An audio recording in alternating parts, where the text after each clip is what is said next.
కన్న కుమారుడి నుంచి రక్షణ కల్పించాలని రాష్ట్ర డీజీపీకి ఓ పోలీసు అధికారి తల్లిదండ్రులు ఫిర్యాదు చేశారు. ప్రజలకు రక్షణ కల్పించాల్సిన స్థాయిలో ఉండి కూడా ఆస్తి కోసం కన్న తల్లిదండ్రులను కూడా చూడకుండా తమ కుమారుడు సిఐ నాగేశ్వరరెడ్డి వేధిస్తున్నాడని బాధితులు వాపోయారు. వనపర్తి జిల్లా కల్లా ఘనపురం మండలం వెంకటాయంపల్లి గ్రామానికి చెందిన రఘునాథ్ రెడ్డి బొజ్జమ్మ దంపతులకు 2 కుమారులు 2 కుమార్తెలు ఉన్నారు.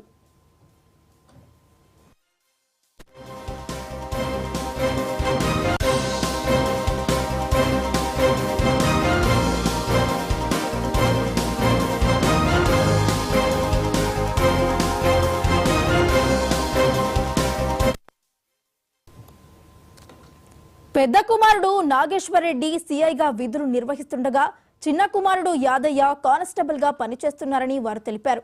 అయితే రఘునాథ్ రెడ్డికి ఉన్న 30 ఎకరాలు 20 గుంటల భూమిని పెద్ద కుమారుడి పేరుపై 15 ఎకరాలు, చిన్న కుమారుడి పేరుపై 11 ఎకరాలు రాసించినట్లు, మిగిలిన భూమిని కుమార్తెలకు ఇచ్చేందుకు ఉంచుకున్నట్లు పేర్కొన్నారు.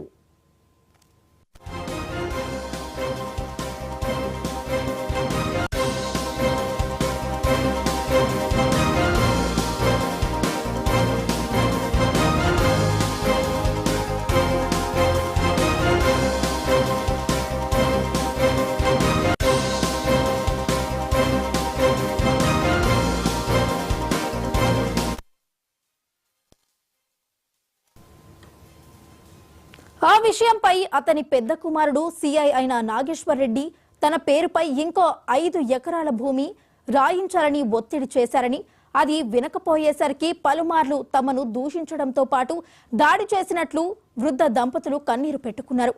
పెద్ద కుమారుడి వేధింపులు తాళలేక తమ చిన్న కుమారుడు ఆత్మహత్య యత్నానికి పాల్పడ్డారని తెలిపారు.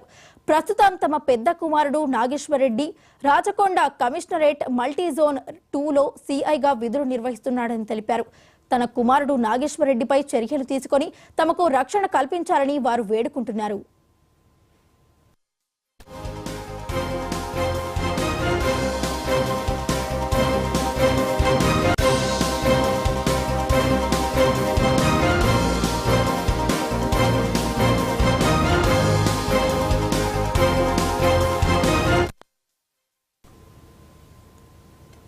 కన్న కుమారుడి నుంచి రక్షణ కల్పించాలని రాష్ట్ర డీజీపీకి ఓ పోలీసు అధికారి తల్లిదండ్రులు ఫిర్యాదు చేశారు. ప్రజలకు రక్షణ కల్పించాల్సిన స్థాయిలో ఉండి కూడా ఆస్తి కోసం కన్న తల్లిదండ్రులను అని కూడా చూడకుండా తమ కుమారుడు సిఐ నాగేశ్వరరెడ్డి వేధిస్తున్నాడని బాధితులు వాపోయారు. మరి ఇదే అంశానికి సంబంధించి మరింత సమాచారాన్ని మా క్రైమ్ బ్యూరో చీఫ్ మధు అందిస్తారు. మధు, చెప్పండి. తన కొడుకు నుంచి రక్షణ కల్పించాలంటూ కూడా రాష్ట్ర డీజీపీకి ఫిర్యాదు చేశారు తల్లిదండ్రులు. సో తన కొడుకు సిఐగా పనిచేస్తున్నారు. సిఐగా పనిచేస్తున్నటువంటి తన కొడుకు నుంచే తనకు రక్షణ కావాలంటూ కూడా ఈ కంప్లైంట్ ఇవ్వడం జరిగింది.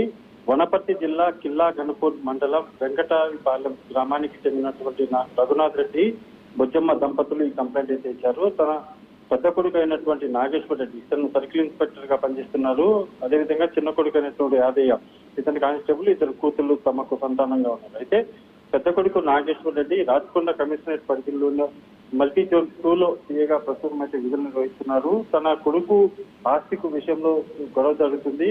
అయితే ఆస్తి విషయంలో తన మీద తీసుకొస్తున్నటువంటి ప్రెజర్ ఏదైతే ఉందో ఆ ప్రెజర్ లో భాగంగానే రాష్ట్ర డీజీపీకి కంప్లైంట్ ఇస్తున్నామంటూ కూడా చెప్పడం జరిగింది. 15 ఎకరాల భూమి తీసుకున్న పెద్ద కొడుకు సిఐ నాగేశ్వర రెడ్డి ఏదైతున్నారో అతను ఇంకో 5 ఎకరాలు కావాలంటూ కూడా తల్లిదండ్రులను కొడుతూ చిత్రహింసలకు గురి చేస్తున్నారంటూ కూడా ఈ కంప్లైంట్ అయితే ఇచ్చారు. అయితే చిన్న కొడుకు ఆత్మహత్య కూడా చేసుకున్నాడంటూ కూడా ఈ కంప్లైంట్ చెప్పడం జరిగింది. ఏదేమైనప్పటికీ ప్రస్తుతం సిఐ చేసినటువంటి వ్యవహారం మీద కంప్లైంట్ తీసుకున్నటువంటి డీజీపీ పూర్తి స్థాయి విచారణ అయితే మొదలు పెట్టారు. ఇందులో పెద్ద కొడుకు అయినటువంటి నాగేశ్వర రెడ్డి ఏదైతే ఉన్నారో ఇతను సిఐగా ఉన్నారు కాబట్టి డెఫినెట్ గా కేసు చాలా సీరియస్ కాబోతుంది. సొంత తల్లిదండ్రులే వచ్చి కంప్లైంట్ ఇచ్చారు కాబట్టి పూర్తిగా కూడా ఇందులో పెద్ద కొడుకు అయినటువంటి సిఐ నాగేశ్వర రెడ్డి ప్రమేయం ఉందని తెలిస్తే మాత్రం ఖచ్చితంగా చర్యలు తీసుకోవడానికి అయితే సిపి ముందడుగు వేశారని చెప్పచ్చు. Thank you Madhu.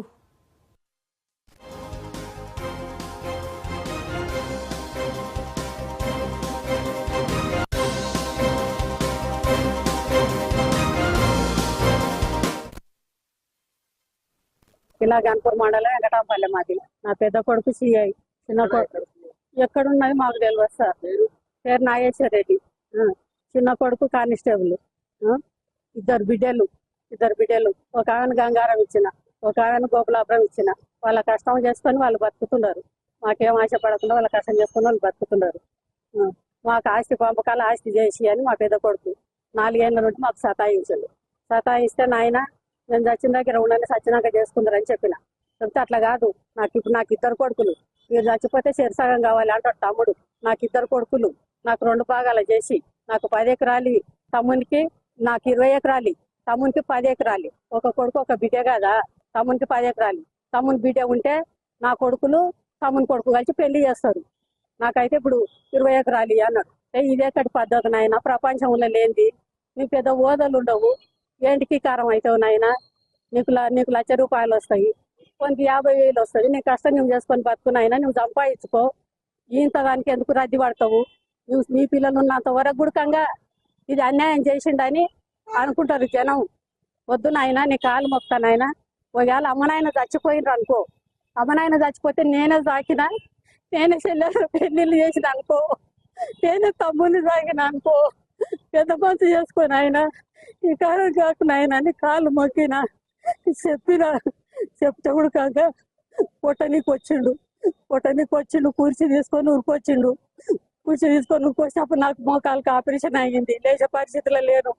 నేను లబలబ మొత్తుకునే వాళ్ళకల్లా నా ముందల కుర్చీ వాళ్ళకి పెట్టిండు.